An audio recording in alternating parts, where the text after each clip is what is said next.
Welcome to Bimbology 101. I'm your Professor Bunny, and let's get right into it. I'll be covering quite a few topics, so stay with me. We've talked about fatness and bimbohood before, and how fatness is seen as the failure of femininity, and bimbohood is the satirization of femininity. So when we look at these two things together, being a fat bimbo could be seen as a reconstruction of femininity. Therefore, we're empowering ourselves with a construct that was sculpted to humiliate and oppress us, but now it's being used by marginalized groups to cement their identity in a culture that was not meant for them. So because we're using it as a reconstruction of what femininity is, we can also see this as a reconstruction of gender itself, which is incredibly exciting. And that can cover, especially with fat bimbohood, but bimbohood in general. And so therefore, that reconstruction makes it inherently queer. So I see y'all's arguments that bimbohood is inherently oppressive, but I don't think so. This is a dysphoria day. It's going to be a hard thing to shoot. It's my third time. Some people say you're not transgender if you don't have dysphoria.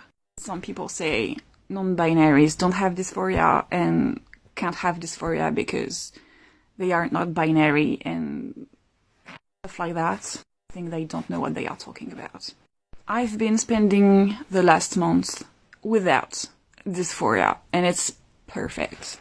And today I have dysphoria because tomorrow I'm going back to work, and I know people are going to have expectations about the gender they think I am, and that I am not. And it makes me super anxious, because I know that they will scan everything I do, the way I dress, the way I change my hair, the way I talk, interests. My coworkers are going to judge me through a gender lens that's not mine. I'm not going to meet their criteria. I don't want to meet those criteria, but I meet some of them. Like, I have boobs, so they assume I'm a woman. So they expect me to behave in a certain way, and I won't. And they will pressure me without even knowing. I have a coworker that's going around, and he tells the students that I'm not his kind of woman. Basically telling that I'm not meeting the criteria of a woman. Because he's expecting me to be a woman, and he expected me as a woman to be a certain way, to be likable, and I'm not. And I know he doesn't like me. I know he despises me. I know I annoy him. And I know that every time he sees me, he judges the way I dress. I know because I see it on his face. Because he's constantly making comments about women on the internet all through the day on his phone. Men that are very, very feminine. No problem with that. But he is expecting me to be like that. And he thinks, poor excuse of a woman, because I'm not. When in fact, I'm not a woman. On those days, I very much regret looking like a woman. Stuck between really embracing looking feminine, to be unbothered, or going on with my own feeling, my own style, and being seen as a lesser person. These expectations create dysphoria. Last month, nobody expected anything from me regarding my gender. I was really fine and comfortable. I would have worn these cute ponytails without a problem. Today I know they will make my coworkers more comfortable. They make me uncomfortable.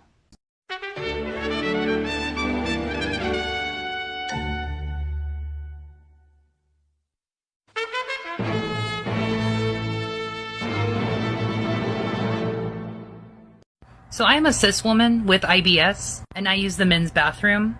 And I've seen a lot of videos of trans men who are in public bathroom stalls with somebody in a stall next to them just farting and shitting and being gross. And there's some iteration of oh no, I regret this. And it just makes me think about this time that I was in the Walmart bathroom just having a bad IBS episode in the men's bathroom. And I was the one just blowing it up. And it wasn't until much later that I noticed there was just a silent guy in the stall, after 5 minutes of just me being disgusting, I hear a little shift, and I'm like, And so every time I see those videos of trans guys talking about how gross men are in the bathroom, I never want to be invalidating, but I want to be like, what if it's a woman? It could be a woman. It could be me. What if it's me? It's me.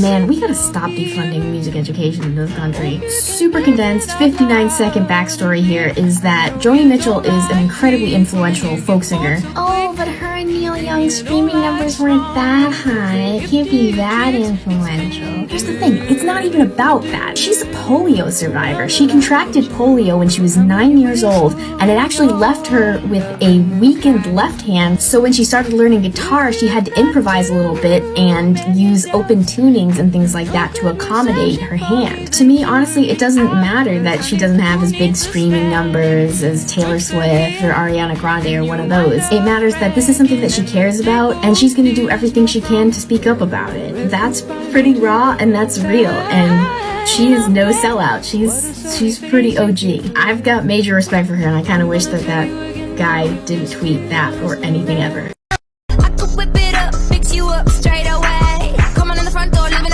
What are you fucking? Hello, if you are seeing this, it is for a reason, and I just wanted to let you know this. I've recently gained a massive amount of followers when I go live on TikTok and everything, and I want everybody to know this is a safe space.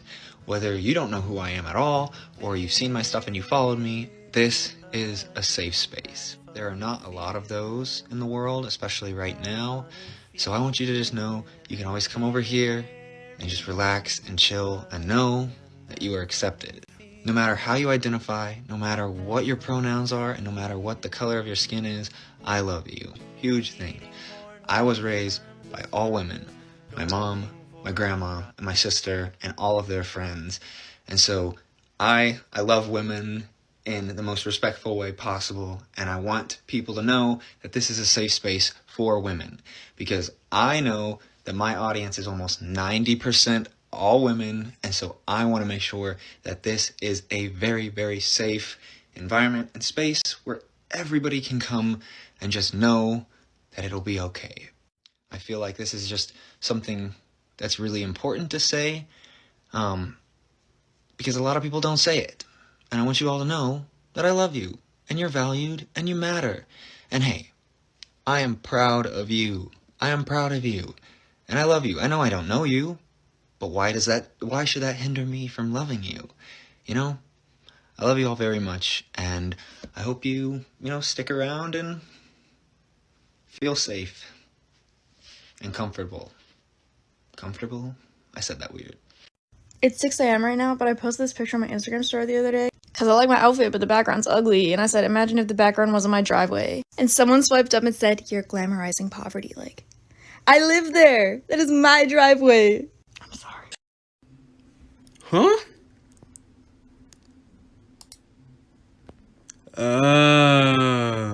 Okay. Okay. This comment. First off, let me say that I don't dislike this comment. I want there to be debate. I encourage it. Please, debate me. Ask questions. Bring your opinions to this. As long as we're talking about it, we're getting somewhere. Like, that's the point of toxic. Let's talk about this stuff. But here's what I'll say about this. 2 things. 1, I'm not sure if this person realizes that them debating the term toxic masculinity is the point of my first post. Like, again, they don't like the term, but do you like that men are killing women? Like, do you want to talk about that, or do you want to talk about the language? Secondly, toxic masculinity. Whose identity is that? Who is saying that that's my identity? I identify as a toxic male.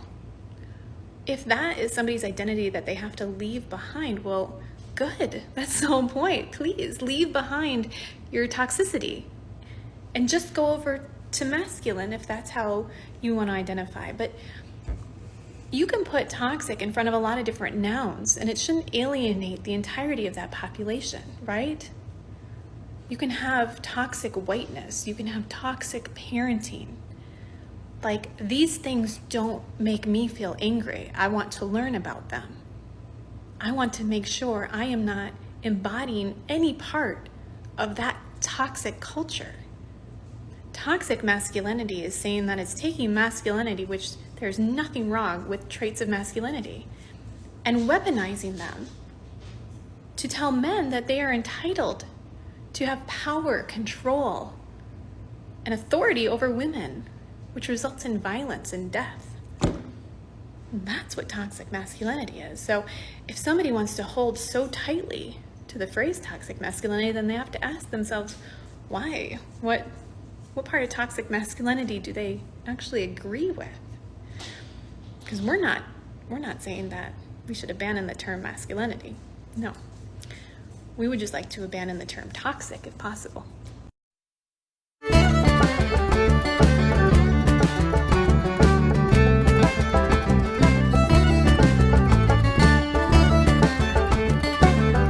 You know, just because I'm not dancing, singing, and braiding my hair for your entertainment, and instead calling out the few ignorant and racist individuals on this app, doesn't mean I'm racist. In its most simplistic definition, racism is prejudice and discrimination directed at someone of a different race, based on the belief that your race is superior. And so with this definition, people without color assume that any people can experience racism. But there's one major component that is often forgotten, and that is the power structures that are put in place to uphold and perpetuate racism. Racism works only when one group of people have power and others do not. And so if we look at the population of the United States, there are only about 6.7 million Native American people, and we do not have power.